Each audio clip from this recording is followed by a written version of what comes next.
бардығын я заставлю платить налог. Но из всех благ цивилизации там только свет. Он же там бережет Джеффа детский пожиток жоқ.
Bir sklad bıraktık, apartman yerine park kuruyor, yandan veriyor.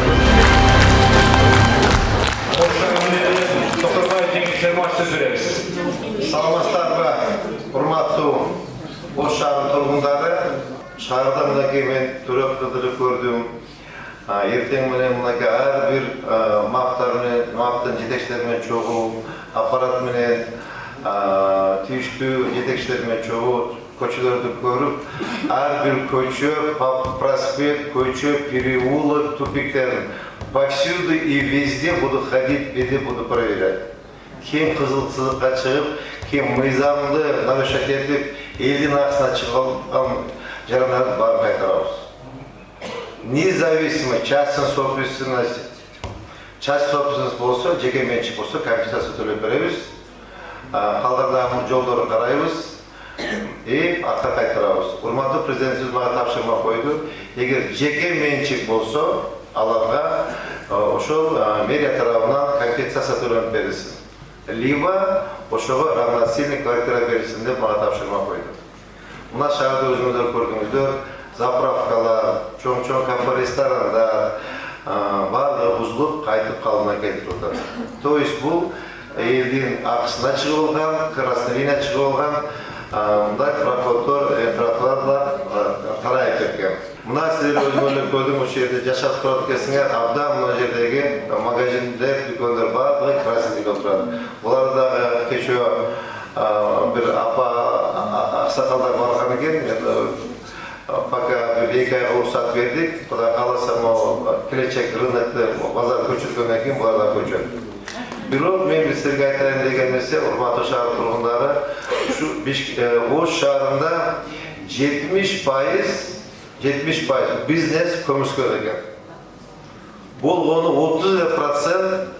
30% бизнес көрсөткөндөн налогдугача. 70% теневой экономика. Ушунча деген кафе ресторан, ушунча деген сауна, баня, парикмахерская, больница, касапкана, давайкана, СТО, толгон допой, вулканизация, ЕМ, больница, частная клиника, зубной клиника, толгон топой бизнестер бар екен, бирок мындай көңүл жылытарлык деңгээлде налог төлөбөйт экен. Налог абдан бизден бюджеттин акыбалы бираз начар. Болгон 3 миллиард сом бюджет екен, анан 2 миллиард 400 миллиону айлык маянасы, защищенный эмелер, статьялар менен акча берилет экен, бала бакча, садик, гарано, жана маптар бардыгы. 600 миллион сом только развитие кылат экен. 600 миллион деген эч нерсеге жетпейт да. Эч нерсеге жетпейт. Бул эң основной иштемелердин бири. Ошого мен урматтуу президентибиз Садыр Кожоевичке, урматтуу генерал Скамчев Кылычбаевичке айттым. Айтсам 2 миллиард сом ошо жолдун ички жолдорду бөлүп бере турган болду. Андан сырткары 500 миллион сом техникаларга, атайын spesial texnikalarga akça bölüp berdi, akça bizim şöyle oturadi. Xudo kalasa da 4 proyektimiz var. 4 proyekt var. Tertigi tığın olan soğuk. Karasuz köçümünden gelip janağı meyve satkanlar var mı? Oşonda janağı kişide spustan isteklerden most bulup tertigi Lenin köçüme çıkады. Şay böğü. И дағы 4 жерде жанагындай развязка жасайбыз деген пландар бар. Азыр мына урматтуу биздин мактын башчысы айтып кетти, урматтуу Равшан мырза. Ош шаарынын мэриясынын Курманжандатка муниципалдык аймактык башкармалыгында 2024 жылы 8 миллион 913 миң 82 сомдук жумуш аткарылды дейт. Анын ичинен жергиликтүү бюджеттен 508 миң сом бөлүндү дейт. 508 миң сомду, bu yer 508 miңден акча бар. 5 миллион бөлүш керек болчу. Бери дегенде, азырына келип 30 миллион бөлүп атабыз. Ар бир макка. Мына болгонунда 508 миң. Туура айттым ба? Тура. 508 миң бөлүндү. Муну 508 миң деген азыркы мезгилде эч кандай акча эмес. 508 миң эмне чечесиң? 508 миңге эч кандай жумуш чечилбейт. Ошон үчүн урматтуу шаардын тургундары ошол Кудай кааласа мына бюджетти карап бересиздер. Ошондо жана мен сизге айттым элем, урматтуу депутаттарыбызга айткам 270 миллион сом карадык. Көбүрөөк ушу эмелге депчи жыл сайын эгер эме болуп калса, бюджетибиз жакшыраак болуп калса, жылдан жылга кийинки жыл может 35 миллион бөлөбүз, кийинки жылы 40 миллион бөлөбүз. То есть ошо немелерге макталып көбүрөөк көңүл буруш керек болот да. Но основной бирде эң жанагы көйгөйлүү маселе ошо центрде мына келечек базар. Пробка создавать этет, элдин саны аябай көп, базарчылар бар ушул жерде толгон. Бул базардын баарын көчүрөбүз. Базардын баары көчөт, мен силерге ачыгын айтып коеюн, качан көчөт деп калсаңар мүмкүн да. Мага чейин булар долбоор түзүшкөн экен, мурдагы эски мэрибиз менен, урматтуу Бакыт Жетигенович менен Британ штаб айылдык аймак жактан жер бөлүнүп берилиптир. Бирок булар Тумановдор курчу базар азыр деле башталбай калыптыр да, бул каким-то образом башталбай калыптыр. Кечээ башчысы аксакалды мен абдан жакшы тааныйм, абдан грамотный, образован, порядочный бизнесмен киши. Ал киши менен өзүм сүйлөштүм, аксакал менен айтсам, мен базар курбайм деди. Мен базар курбаймын, мен изначально айткан болчумун. Мен ким базар курса базар курсун, но ушу ичиндеги базарда иштеген эмелердин, базарда иштеген жандар бар, берем бар, көчүрүп кетти деди. Мен бул жака мектеп садик турам деди. То есть азыр дагы башка инвестор таптык сүйлөшүп атабыз. Кудай кааласа 3 ай, 3,5 айдын ичинде ушу базарды көчүрүп алып чыгып кетебиз. То есть урматтуу шаардын тургундары, Кудай кааласа бир аз убакыт берип, урушпай сөкпөй турасыздар. Bir 6 ay 7 ayın içinde жакшылык результаттар болот, жолдорду оңдойбуз, асфальтты бүтүрөбүз. Мына силерде көйгөй болгон мына Монеон үстүндөгү жанагы эмени бүтүрөбүз, көпүрөнү, капталдарын оңдойбуз. Бирок ошо бардак болуп силердин тынчыңыздарды алып аткан экен, аны Кудай кааласа баарын бүтүрөбүз.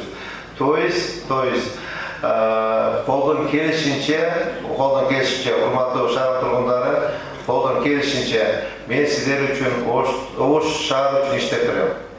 Андан кийин дагы бир мынакей Ош шаарында болгону 2000 киши наемный работник бар экен, подоходник, частный ишкерлерде. Как раз мына наемный работниктер боюнча салык бизге түшөт, ушул маселе жок экен. Мен урматтуу мынакей МАП жетекчилерине айттым, мына жерде силерде канча кафе, ресторан, магазин, коммок, валюта болсо бардыгын тизмесин түзүп бергиле. Бардыгын я заставлю платить налог. Заставлю. Төлөйт бардыгынча. Төлөйт. Андан башка мына бизде Ош шаарында студенттер да аябай көп экен. Студент азыр бүгүн ошону таап чыктык. 110 миң студент бар экен. 110 миң студент.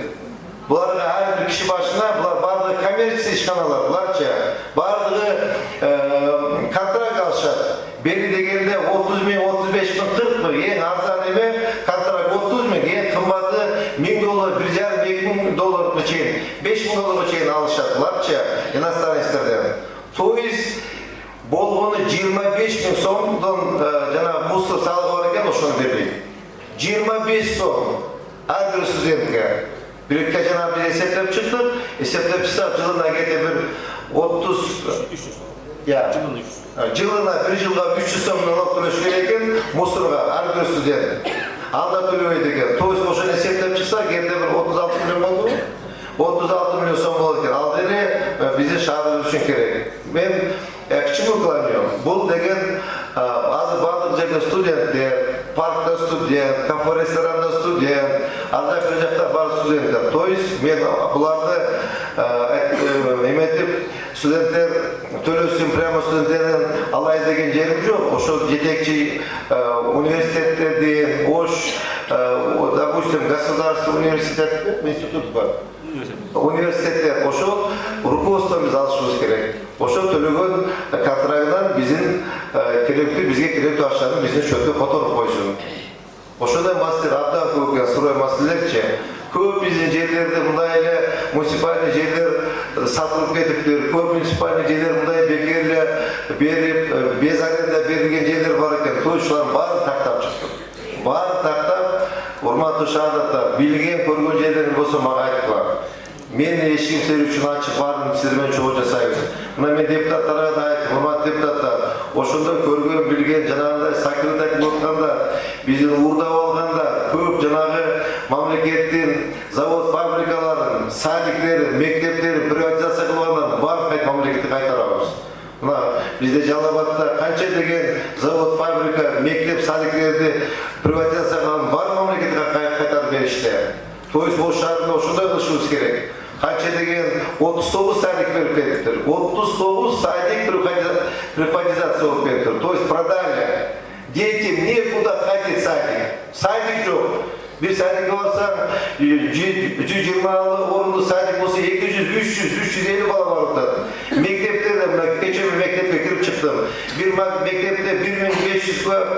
Mektepte kasıda majörde Makarinki mektepte 1500 orunlu da 3,5 bala okuydu ekan. 3,5 bala. Kaç degen mektepler territoriyalar satılıp kafe restoran kılıp aldı. Toys uşu momentlerin var kaytarıp şahara kaytarabız urmatlı tuğanlar.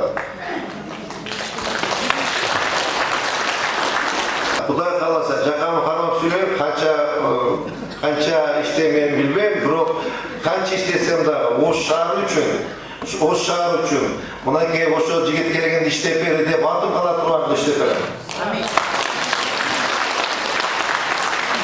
Urmatlı şahırın turgundары, kelgile çoğu birlikte o şahırı kötüröyle, kelgile çoğu buloylum. Ança sındavay uruşpay sökpay turgundar, buna kuday kalasa men результат көрсөтөм. Как нужно работать, я вам покажу. На практике көрсөтөм, мына молодец шундай иштеш керек дегенди көрсөтөм мен силерге. Мен буяка урматтуу шаардыктар, уурда байып кетейин деп келген жокмун. Kudayga şükür men özüme jarasha mal mülküm var. Kuday kalsa uğurdayanların bарын kaytarım. Kaytıp şahırda köpürtür. Men altında şu men işlep atkanda kolektivde jakşı söz kalsın deyim. Hiç kaçan oşo falan çeken uğurda bayıp ketти деген сөздөн мен алыс болом. Мына алхамдулилlah мына Кудай таап кутуу жерде сизге айтып атам. Men sizler менен урматтуу шаардыктар билгенмин, маселеңерди чечкенине даянмын. Bizge meni aldıma urmatlı prezidentimiz Sadır Rojekova tapşırma koydu. Sen ayırga el menen birge bolgun dep jönöttü. Eldin maselesini çeçkin, el menen birge bol, jupunu bol, kiçi peyil bol, eldin köygön çeçe bilgen mır bol dep jönöttü. El menen çoğu bol dedi, eldin taqdırın çek, eldin köygön çek, el menen çoğu bol dep jönöttü. Men urmatlı şaardar sizler menen birgemin. Rahmat. Bizden Oş Şahardық Кеңештің төрағасы Баяхмет Болотбеков Талайбекович көрөбүз. Сергей Шыматович, біз шаарыбызга татыктуу эртең сөзүңүз айткандай бир жылдан жылга бир 10 жыл, 20 жыл, 50 жыл, 100 жылга чейин шаарыбызга ушундай мэр келди эле, шаарыбыз ушундай оңдоп кетти эле деп турган мэр болушуңузга мен ишенем. Урматтуу шаардыктар, Жекши Шыматович төрагасы айтып өттү. Шаарда bir 20-30'da bir baylanıp, sahipler üzerinden beri satı olgan eken, promzonlar üzerinden beri satı olgan eken, bası olgan eken. Эми ошолорго айтыш керек, мамлекет айтыш керек. Мен сиздерге өткөн салыстарда айткандай эле. Кудай буйруса, сотко бергенбиз садиктерди. Акырындан кайтып атат. Мына жаңылыкты айтайын. Жараткан насип этип, былтыркы сотко берген эле Күкүмбей көчөсүндөгү МУК бүгүнкү күндө толугу менен соттон жоопсуздук деген жеңип, бүгүнкү күндө шаардын баласына өтүп 1 сайт. Толук түрдө. Ошентип сайттар колун кайтыш керек мамлекеттин баласына. Рахмат, урматтуу жашоочулар. Биздин иштерибизди колдоп, коштоп, жардам берип туруңуздар.